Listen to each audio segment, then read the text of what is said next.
you took the initiative to, forgive the colloquialism, to pick up this lady. Yes. You did it. If she had tried to pick me up, then I suspected her. An Iraqi pilot defects mid-flight with the Soviet Union's most advantaged fighter jet, enhance Israel's strategic advantage that helps decide a war the following year. A nuclear technician who just exposed his country's most guarded secret boards a flight to Rome for a romantic weekend and never boards a flight home again. Two of the most consequential intelligence operations in Israel's history. Two men whose names ended up in every history book, every documentary, every trial transcript, and in both cases, the person who actually made it happen, who spent years building the one relationship the entire operation depended on, was a woman whose name almost nobody can tell you. This isn't a coincidence, and it isn't one clever trick reused by accident. It's a pattern, a deliberate method that Mossad ran at least twice, 20 years apart, on two of the highest value targets in its history. And in both cases, the record remembers a man and erases a woman who did the actual work. To understand why this method works and why history keeps forgetting who runs it, you have to look at both operations side by side, starting with the first one in 1966. Then we'll look at what happens when you widen the lens even further, because these two cases aren't the whole pattern, they're just the two most documented ones. By the end of this, you'll know more about the women who quietly decided the outcome of a war and a nuclear standoff than most intelligence historians bother to write down. And you'll understand exactly why that erasure isn't an accident. It's a feature of how this kind of operation is designed to work. In the files, her cover name was Lisa Bratt. Officially, she's a footnote in the story of a stolen MiG-21. The plane gets a headline, the pilot gets a biography, and she gets a sentence, if that. Actually, she was the entire operation. The target was Munir Redfa, a captain in the Iraqi Air Force. He was also an Assyrian Christian, a minority in a military dominated by Sunni Arab officers, and it cost him. He was passed over for promotion again and again. His own commanders didn't fully trust him. He was routinely set up with reduced fuel loads, treated less like an officer than a suspect who might run.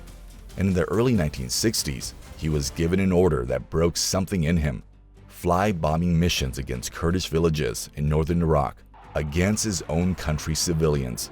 He resisted where he could. He couldn't resist the resentment that built underneath it. That resentment is the actual raw material of this story, not because Israeli intelligence found a bribable man, but because they found a man with a grievance deep enough to survive years of slow, patient handling. Bribes work fast and fail fast. Grievances take longer to reach, but they hold. The first thread wasn't even a spy's doing. In 1964, an Iraqi Jewish man living abroad happened to know someone whose friend was married to Redfa, an ordinary human, almost accidental connection. That thin chain of acquaintance was the entire opening Mossad needed to begin building toward him. What came next wasn't a seduction scene, whatever the retellings imply. It was years of one woman becoming someone a guarded, suspicious military officer would actually open up to, about the humiliation of being kept from full trust in his own unit, about the disgust of bombing his own countrymen, about a life that had stopped making sense to him. That's not flirtation.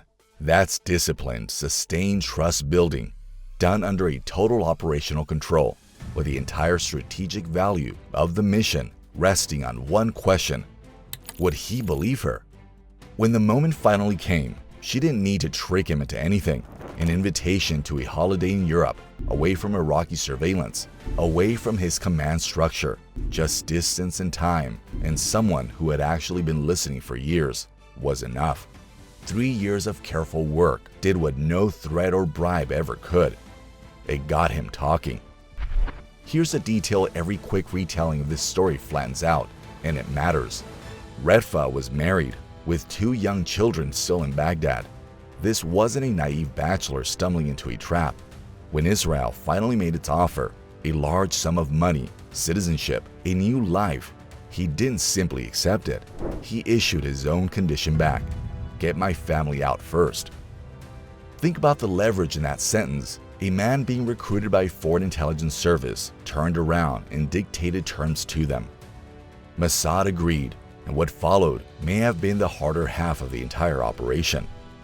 Smuggling an extended family, his wife, his 2 children, his parents, other relatives, out of Iraq quietly, piece by piece, without tipping off a government that would have executed all of them on suspicion alone.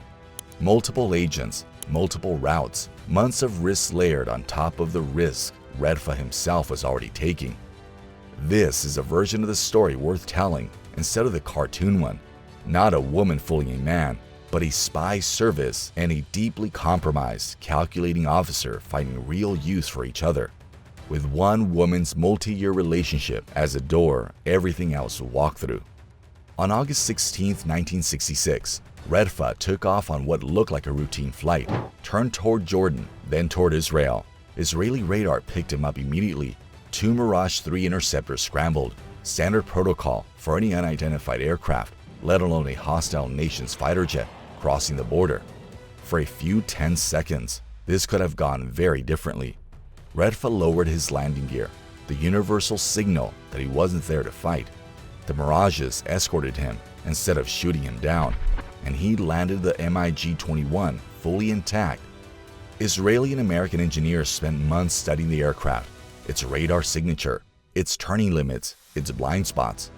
Less than a year later, in April 1967, Israeli pilots used what they've learned to shoot down 6 Syrian MiGs in a single engagement without losing a single plane of their own. A preview of the near-total air superiority Israel would hold over Syrian and Egyptian squadrons weeks later in the 6-day war. Every account of this operation is titled after the plane or the pilot. Almost none of them are titled after the officer who spent 3 years building the one relationship that made the entire thing possible. Keep that in mind because it happens again. And the second time, the story is even less kind to her than the first. 20 years later, different target, different country secret, Mossad ran the same underlying method. And this time, unusually, the woman's real name did eventually surface. Her name was Cheryl Ben Tov, American-born, formerly Cheryl Hannon. She'd married an Israeli intelligence officer in the mid-1980s and was recruited and trained by Mossad sometime before the operation that made her famous under a different name entirely, Cindy. The target was Mordecai Vanunu, a technician who had spent 9 years, from 1976 to 1985, working inside Israel's Deona nuclear facility. Something shifted in him over those years. He came to believe he had an obligation to reveal what he called the power keg at Deona. The scale, the numbers, the actual nature of Israel's undeclared nuclear arsenal.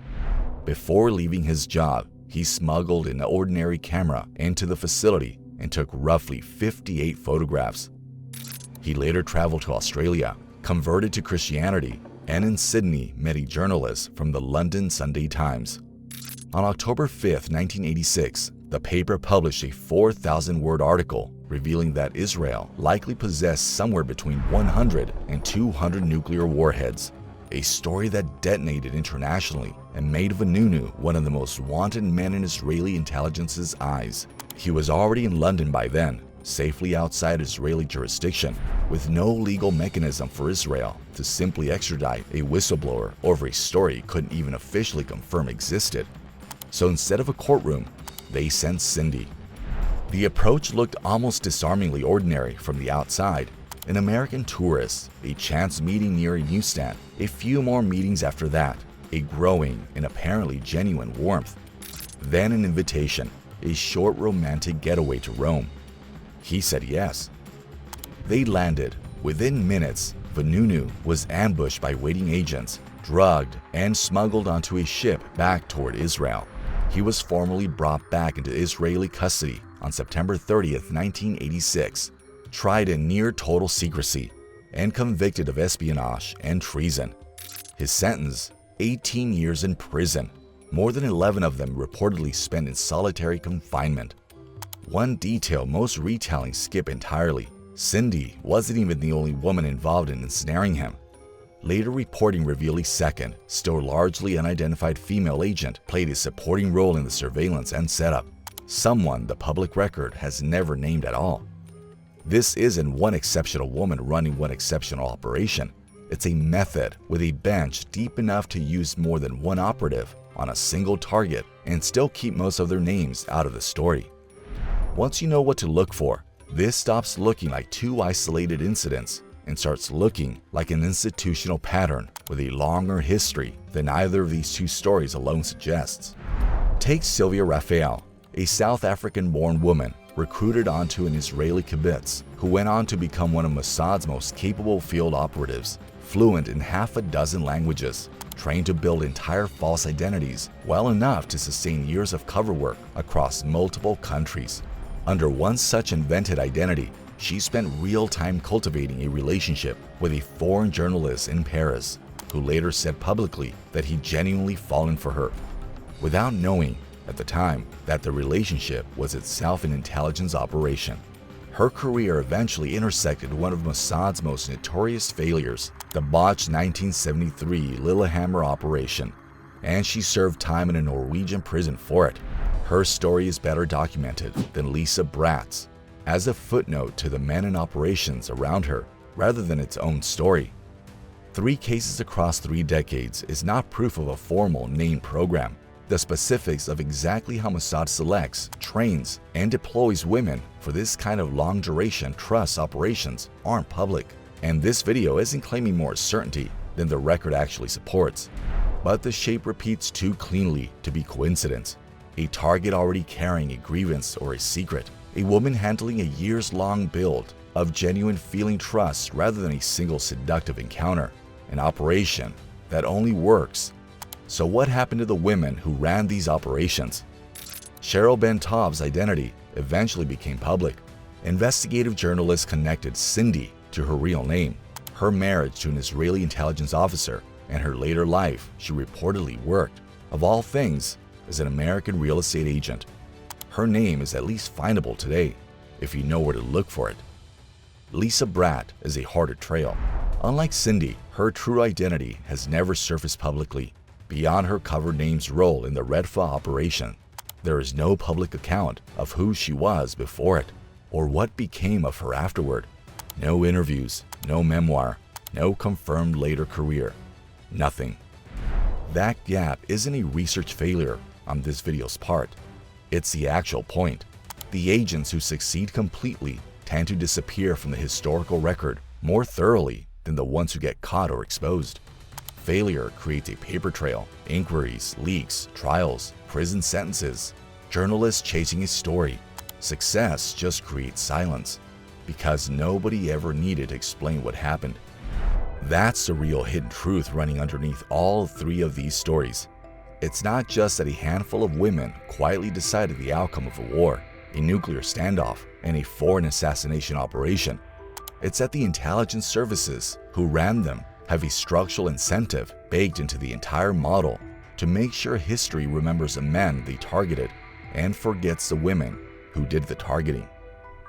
Side by side, the method is obvious once you've seen it laid out. A man already sitting on a grievance or his secret, never a random mark. Months or years of disciplined, patient trust building, never seduction as a spectacle. An operation that only closes if the target genuinely believes a relationship is real, right up until the moment it isn't. And every time, public memory collapses onto the man, the pilot who defected, the whistleblower who got kidnapped, the terrorist target of a botch hit, while the woman who made it possible stays, at best, a supporting character in someone else's story, and at worst, a cover name nobody ever bothers to look up at all. 2 wars worth of outcomes, and at least 1 failed assassination plot besides, quietly shaped by women whose real names most people have never heard, and a system built, whether deliberately or simply as a side effect of how intelligence work protects itself, to keep it that way. If this is a pattern and not a coincidence, the obvious question is whether it's still running today on a target nobody's identified yet, because the entire method depends on nobody noticing until decades later, if ever. And if 3 cases have already surfaced by accident, over 60 years, it's worth asking how many more never will.